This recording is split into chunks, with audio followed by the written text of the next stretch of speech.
بسم اللہ الرحمن الرحیم۔ السلام علیکم۔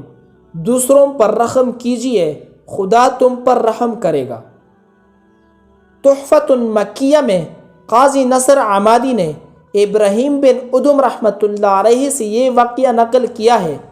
فرماتے ہیں کہ بنی اسرائیل میں ایک شخص نے گائے کے سامنے ہی اس کے بچڑے کو ذبح کیا۔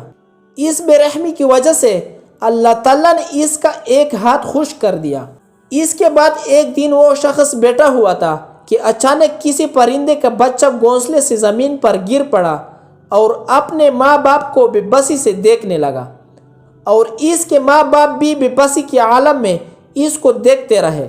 اس شخص نے ان جانوروں پر رحم کرتے ہوئے اس بچے کو اٹھا کر گھونسلے میں رکھ دیا۔